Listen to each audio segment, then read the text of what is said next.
Hello, welcome to the second of our Clean Europe video blogs. This one is taking place from inside of the tent that we're going to be using for the trip. I've come home for the weekend to take part of a donated course by willforadventure.com, which I'll talk about in a little bit.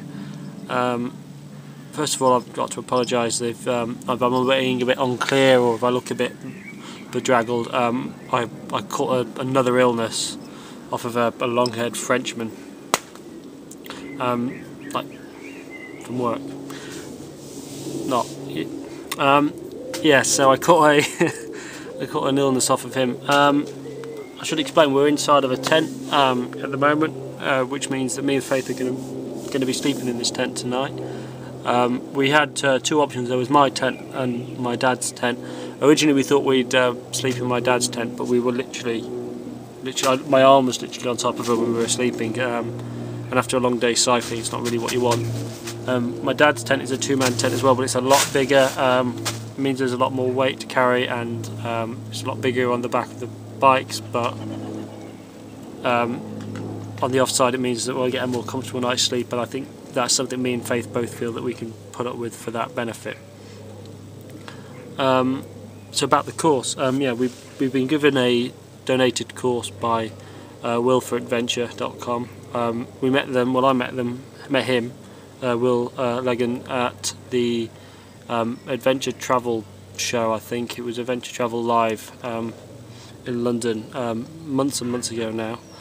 And then afterwards I sent him an email about the trip and explained to him what it was about, and he's been very supportive, and he offered us 2 complimentary places on his outdoor first aid course, which has been great. We went to the first day of it today. It's a 2-day course, and it was absolutely fantastic. Both Faith and I went, and I have to say I feel a lot better knowing now that Faith can save my life if she needs to, which is great.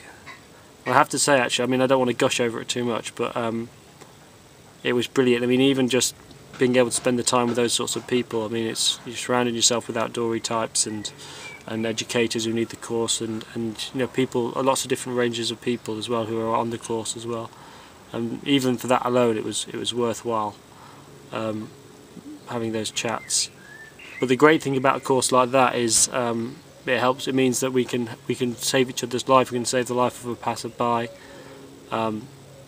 very easily. And for someone in my and Faith position, it really transcends you know, like a legal requirement for a job or a career progression as well. I mean, it's not just, doesn't just mean that me and Faith are better off. It means that our parents feel better about it. It means that the people we leave at home care a lot more about it,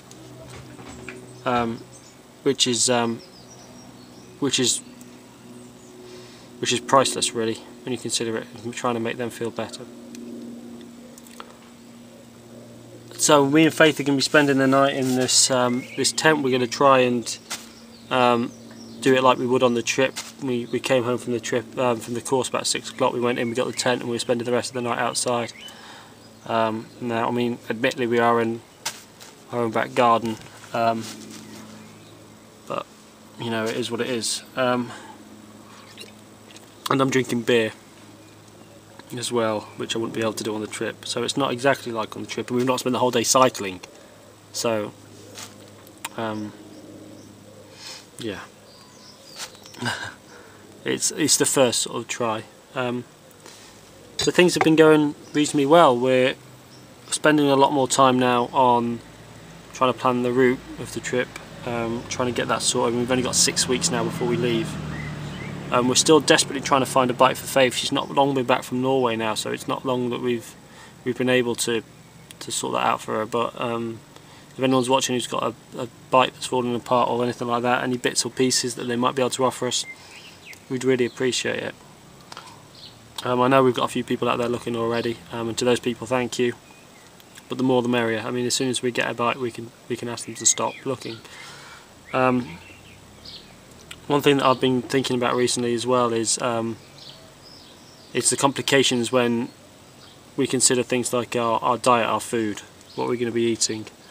We have considered that in some part. We have been looking at trying to get as much food as possible from local sources to lower the carbon footprint of that food being transported from one place to another. We are going to try and do that, but it's a little bit more of a complicated issue than that, I think. And I'm going to be looking over the next couple of weeks about cooking food and whether or not it'd be better to cook it on an open fire or on a gas stove or some sort of solar device. So that's what I'm going to be doing over the next couple of weeks, along with planning the trip. Thank you very much for watching. I'm going to call it that for a day. I want to try and keep it shorter than the last one, which went on for ages. Thank you very much, and good night.